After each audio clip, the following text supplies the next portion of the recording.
my beloved Boss Mike Cervera. Eto matindi. Yung pong DTI Secretary. Eto na ho, mga kababayan ko, eto na yung sinasabi ko, na maaari pong sakyan, eto pong ginagawang kapalpakan, neto pong DTI Secretary na si Secretary Roque. Oo. Sa mga hindi po nakakakilala kay Secretary Roque, yan po yung gustong gumastos lang ang mamayang Pilipino ng 500 piso sa darating na Noche Buena sa Pasko. Ano? So eto mga kababayan, bibigay ko na sa inyo. Pasok! Nasaan ka na? Kasya na ba po ang... Eto, tignan nyo ho mga kababayan ko ha. Eto mga kababayan, hindi ko alam kung mahina talaga ulo o kakampi to ng kabila eh. Kasi mga kababayan, sa asosasyon na under ng DTI, yung pong nagbibigay ng lisensya sa mga kontratista, mga kababayan ko, abay ang inappoint nito DDS eh. Kaya ako nagtataka rito sa babae na to eh. Hindi kaya kalaban talaga to? Ito na. Mga kababayan ko, pakinggan natin. Sinakyan na po ito ng mga DDS, mga kababayan ko. Kaya ang nasisira, si Manong Bongbong. Si Manong Bongbong ang sinisira ng babae na ito.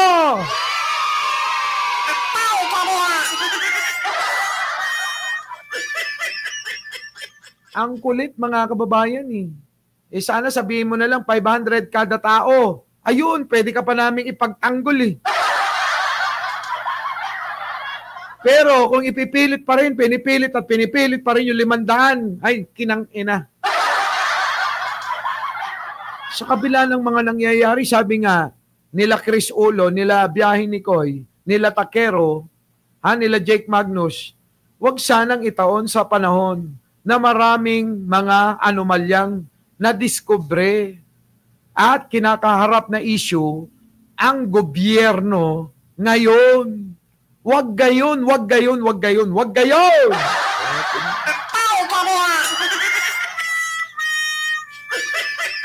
Diba? Pero ito, hindi ho. Ayaw magpaawat talaga eh. Ayaw. Pakinggan nyo kung paano na ho sakyan ng mga DDS yung 500 pesos na pinipilit ni Secretary Roque. Tinanong sa akin, kasya na ba po ang 500 pesos? Then I said, yes, kasya ng 500 pesos. But ang kulit talaga, no, mga kababayan ko, no? Hindi niya yata naiintindihan na minsan lang to darating sa Pasko. Sa loob ng 1 taon. Wala kayong ginawa kundi magtrabaho. Wala kayong ginawa sa buhay ninyo kung hindi tumutok sa mga bagay-bagay na pagkakaabalan ninyo para kumita ng pera. Ano po? Yung mga kadalasan, yung mga anak ninyo, asawa, kapamilya, abay, lumalayo pa ho na magtrabaho sa ibang bansa. Kung hindi naman ho, mga kababayan ko, kung hindi naman, ay nagngingibang bayan para po doon magtrabaho. Ano po, mga kababayan? Ano? Diba? Tama? Minsan lang po ito sa Pasko mangyayari. Parang birthday nyo. Diba? Kapag birthday ng anak natin, birthday natin, talagang pinag-iipunan natin at sinasakripisyo natin. Minsan kadalasan, nangungutang pa tayo sa Bombay. Para ano? Para mapag-raos natin yung birthday natin, napaghanda natin, naging masaya tayo. Tapos ganon din sa Pasko. Minsan lang din po yan nangyayari eh. Di ba? Alam nyo, sa akin, pwede ka talagang kumain, mabubusog ka, ano po, sa halagang 100 piso pwede. Mabubusog ka eh. Pero hindi yata naisip ng walang utak na to na ang Pasko ay espesyal sa kulturang Pilipino.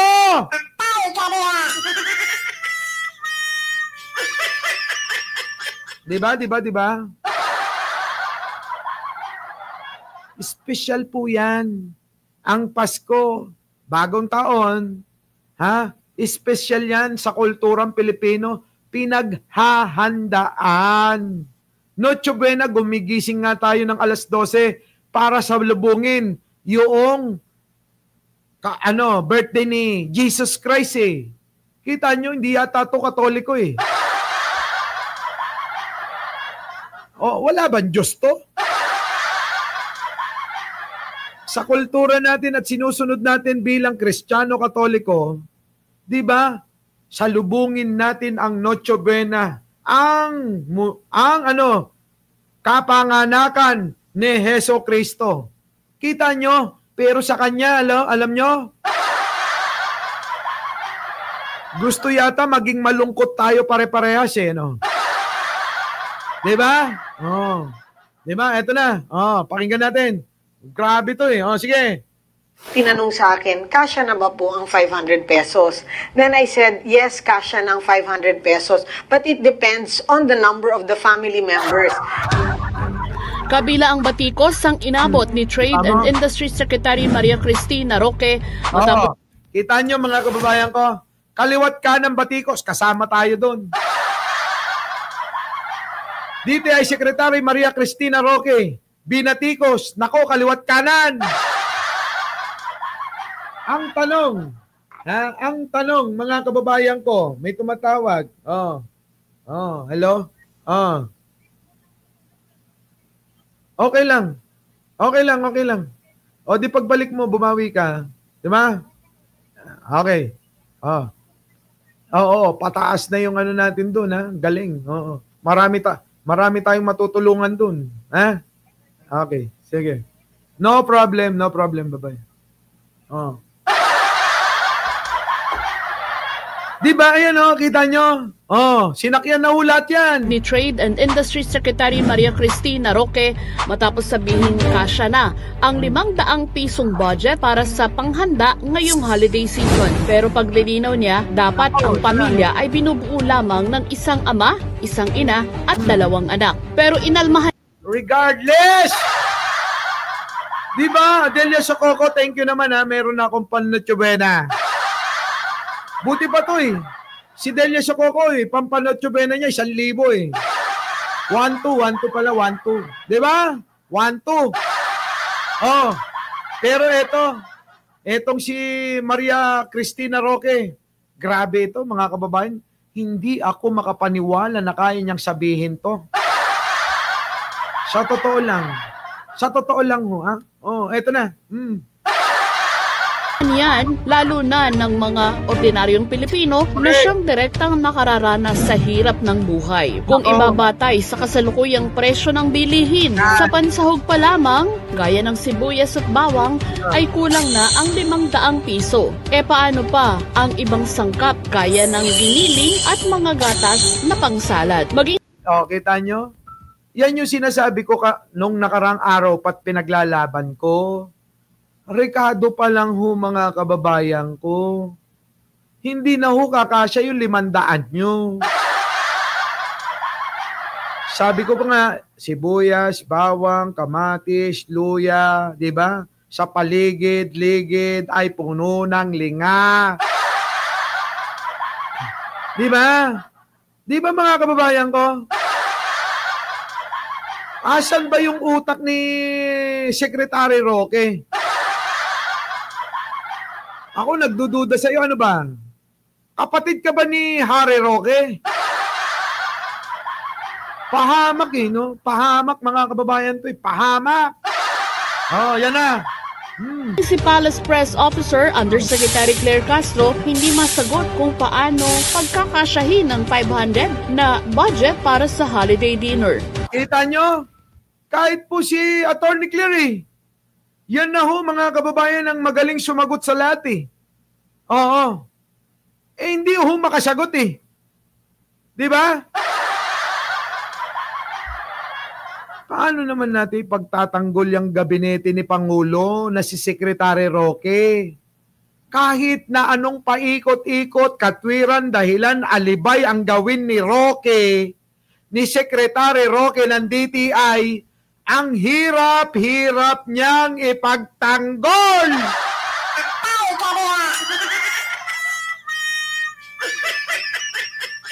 Kita nyo kahit si Attorney Claire, hindi kaya Di ba, mga kababayan? Eto na, tuloy. Hindi naman siguro pwedeng pagsabay-sabayan. Pwede isa. Pwede ham siguro. Meron namang murang ham. Meron, di ba? Attorney, sige na. Tayo na mag-take over ng DTI.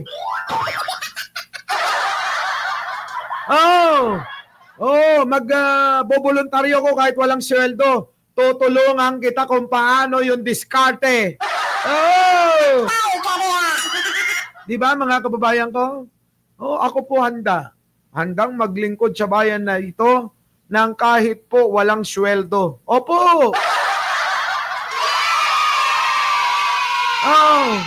Opo mga kababayan ko. Handa tayo dyan kahit walang anong kapalit mula sa gobyerno.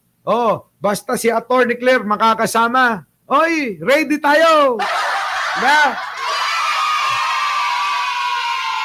Hindi katulad ng iba dyan. Nag-abono lang ng 30,000. Diyos ko, iyak na ng iyak. Di ba?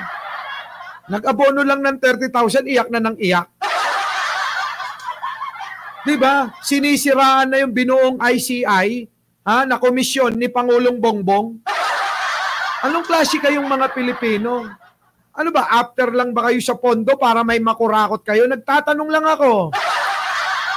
Dahil iminulat ako ng mga ninuno namin na sa mga hindi ho nakakaalam, mga gerilya po yung aming lahi. Yung mga tatay ng mga lolo, yung mga lolo ng tatay ng lolo ko, mga gerilya po yan. Kaya mga kababayan ko, tinuro sa amin kung paano maging makabayan. Hindi po yung reklamo, pero pinagsisiksikan nyo naman yung mga sarili nyo. Kakapal na mo nga, di ba? Kaya dito tayo kay Attorney Claire. Pasok. Yung per shape, mura lang yun. Well, anyway, hindi ko po yan masasagot sa ngayon. Sabi ni Vice President Sara Duterte, hindi kasyang 500 pesos dahil ang budget nga ng holiday giveaways ng Office of the Vice President ay nagkakahalaga ng 2,100 pesos. So ngayon, sikat na sikat pa kay si Sara ngayon. Kita nyo, napapasama si Pangulo, napapabuti pa si Sara kahit luka-luka. Kaya mga kababayan ko, bawat salita dapat inuunawa. Lalo na yung mga hayop na katulad nila. Yang pahayag na yan ang tatamaan dyan si Pangulo. At mga kababayan, ito'y aabusuhin, sasamantalain yung pagkakataon para maisingit si Sara Duterte. Magiging bida-bida siya. Dagdag pa ng Vice Presidente, matagal na panahon nang hindi kasya ang 500 pesos na budget sa pamilyang Pilipino.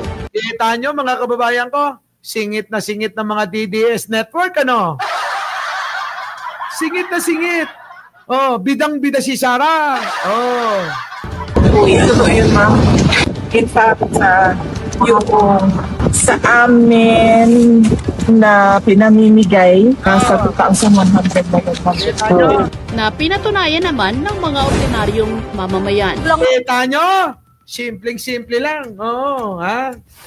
Simpleng-simple lang yung banat nila mga kababayan. Magsasalita si Sara, na piling bida-bida, na tama siya, na talagang hindi tama, na hindi kasya, na kailangan ganito ang budget. Kita nyo? Simpleng-simple lang. Pero ang sinisira ni Maria Cristina Roque, sekretary ng DTI, ay si Pangulong Bongbong Marcos. Tama? Ito na. Nakulang yun. Dagdagan niya. Gawin niya 2,000. Sa taas po ng bilihin natin ngayon, lalo na sa mga beads eatables po natin, ganon. So, ang hirap po mag-budget doon sa halagang 500. Ibanda, pwede na yun. Sabihin ko, ikaw ang gumawa niyan. Ikaw daw gumawa niyan, Roque. Gawin mo sa bahay mo yan, ha? Pakita mo sa sambayanan, 500, pinagkasya mo. Mula sa Ricardo to, ha? Mula sa Ricardo, mantika, toyo, suka. Babad mo kaya yung mukha mo sa suka. Baka sakaling may masmasan ka. Nakakahiya eh. Pilit pagkakasyahin, may mabibili sa halagang 500 piso. Pero ang tanong, anong klaseng pagkain at sustansya meron ang ipakakain sa pamilya sa ganitong halaga? Kita nyo, ano ang ipapakain nyo? Anong halaga, anong klase ng pagkain? Tama po eh. Anong klase, anong sustansya, anong quality ang ihahanda mo, ang klase ng handa mo sa Pasko ng Noche Buena na birthday ni bro. Sige nga, anong klase, Roque? Naku, ewan ko sa'yo.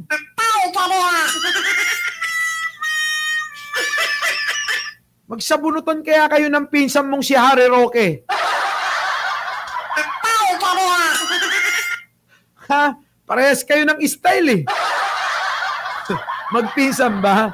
Hindi, sabi ko lang na magpinsan kasi parehas silang apelyido. Parang si Sarah. Diba? Parang si Sarah, naalala ko. Yan, si Castro, pinsan niya, si Franz Castro. Di ba? Magpinsan ba kayo? Para matuwa kami, magsabunutan kayong dalawa, hayop kayo. Hindi lang insulto kundi pangmamaliit sa pamilyang Pilipino ang pagpipilit na pangatwiranan ang posisyong ito ng DTI. Kita nyo? Sangayon ako dyan eh. Iniinsulto mo yung mga taong hayop ka. Minamaliit mo. Palibasa yung lamesa mo. Hindi nauubusan ng hamon. Yung bigas mo, sing puti ng ng gatas na sa kahon. Di ba, no? Sino tinatamaan? Ito po ang punto ko. Ano po? Ito po ang punto ko. Sa mga pahayag pang yan ni Roque, ang tinatamaan po ay si Pangulong Bongbong sa kabila po ng hirap, pagod, kasipagan, na ginagawa po ng Pangulo ay may tauhan siyang ganyan. Na nakakasira. Ano bang ginagawa mo sa departamento mo? Diba? Ano bang ginagawa mo sa DTI? Baka mamaya pag naimbestigan niya, marami ka ring mga hindi may paliwanag na mga proyekto dyan, Hindi kaya? Kung tinototoo ng gobyerno ang pagsaserbisyo sa publiko at kung hindi nasayang ang maraming pondo ng gobyerno. Yan na yung sinasabi ko eh. Ayan na, dinadala na nila saan? Sa mga katiwalian ng gobyerno. Sino tinatamaan? Ayan na! Kawawa si Pangulong Bongbong sa katangahan ni Roque. Sa katangahan ng Roque na yan, si Pangulong Bongbong ang tinatamaan. Gobyerno sa katiwalian, hindi makararanas ng matinding paghihirap ang mamamayan. Huwag namang gobyerno pa ang mismong mangmaliit sa mga mamamayan nito. Tingnan nyo mga kababayan ko. Grabe, no? Yung mga DDS network, talagang diniinan. Kaya lang, kung galing mismo sa bunganga ng gabinete ni Manong Bongbong tulad ni Roque na yan na wala yatang isip. Sa madaling salita, bobo, tanga. Tama? Bobo, tanga. Oo. Ay, nako. Ganda-ganda ng araw natin dahil meron tayo sanang chismis na mga nag-o-offer ng 250. Tip pa lang. Na bad trip tuloy ako, mga kababayan ko. Visit, no? Nakakainis. Sabi ni Jojo Chavez, di siguro yan si Roque. Baka nga magkapatid sila ni Roque. So anyway, mga kababayan, maraming salamat sa inyong lahat at maraming salamat kay Laila Collins at kay Delia Shacoco. Opo, Merry Christmas po in advance. At syempre, kita-kita po tayo sa susunod na live natin. Hindi ko lang alam kung kakayanin pa mamaya o mamayang gabi. Ano po? Depende. So paano? Hanggang dito na lang at alam nyo na, huwag nyong kalimutan mag-like, mag-share at mag-subscribe bago tayo maghiwa-hiwalay. Maraming salamat po. Our beloved Boss Mike Severa.